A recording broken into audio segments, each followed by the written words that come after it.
और जायदाद की खरीदो फरोख्त में एहतियात से काम लें। इस्लामाबाद के मेजर रिटायर्ड तारिक बशीर ने कौन सी सियासी और समाजी कारोबारी शख्सियत के साथ प्रॉपर्टी का लेन देन किया और उनके साथ क्या हुआ, जानते हैं मुकद्दस मलिक आवान से।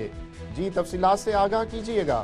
मेजर साहब, सबसे हैरत अंगेज बात यह है कि हम ट्रस्ट जब भी करते हैं तो उसमें लिमिट्स रखते हैं, लेकिन प्रॉपर्टी का तो एक ऐसा तरीकाकार है कि उसमें सबसे ज़्यादा ट्रस्ट की ज़रूरत होती है और सबसे ज़्यादा लिमिटेड भी रहना पड़ता है।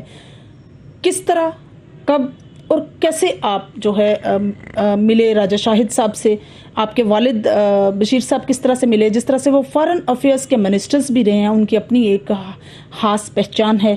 कैसे ये धोखा हुआ, कैसे फ्रॉड हुआ, आप अपनी ज़बान से? मैम, ये चक्री में सोसाइटीज़ की रियल एस्टेट इन्वेस्टमेंट के लिहाज से मेरे वालिद साहब ने थ्रू जो है थर्ड पर्सन डीलर, उन्होंने शायद रज़ा साहब सोसाइटी के ओनर थे, इनसे 12 अदद प्लॉट खरीदे थे। 13 लाख रुपए की एक फाइल थी। तो वहाँ से हमारी 2019 से ये मामला शुरू हुआ। कितनी पेमेंट आपने दी और कितनी जो है वो आपके हाथ प्रॉपर्टी लगी, या आपका जो प्रॉपर फाइलें आपने कितनी ली और क्या प्रोसेस हुआ इसमें?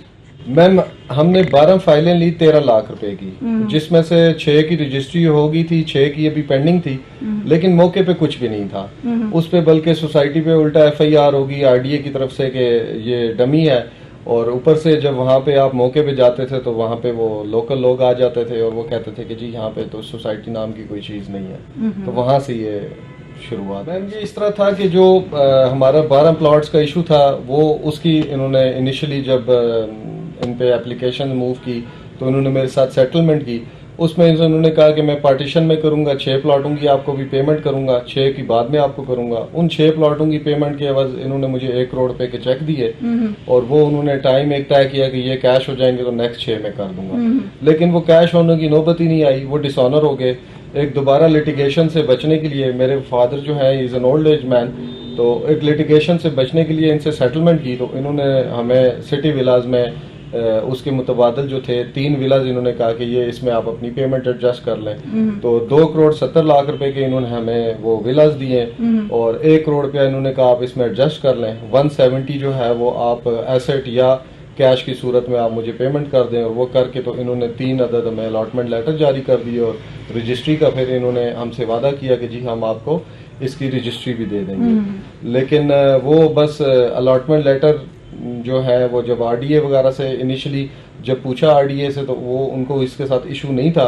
लेकिन क्योंकि इन्होंने बहुत एक टेक्निकल तरीके से ये काम किया हुआ था कि एक सोसाइटी है वो ऑलरेडी RDA से अप्रूव थी और उसकी कुछ बाउंड्री के साथ मुल्लका 2-3 स्ट्रीट्स इन्होंने डाल के, जो कि RDA से अप्रूव नहीं थी, वहाँ पे इनके कुछ इश्यूज चल रहे थे, वो इन्होंने अलॉटमेंट लेटर बना के और इन्होंने हमें वो दिए। और जिसका बाद में जब RDA से ने वहाँ पे घर सील करना शुरू किया तो हमें पता चला कि इनके कोई इश्यूज हैं। उसके सिलसिले में इनसे हमारे 1-2 सेटिंग हुई, जिनकी तहरीरें मेरे पास सारी मौजूद हैं कि इन्होंने कहा मैं ये कमिटमेंट की कि इतने दिन में आपको रजिस्ट्री करा देता हूँ। वो करते करते इन्होंने बिल्कुल उसके बाद ये मतलब जस्ट गेन द टाइम।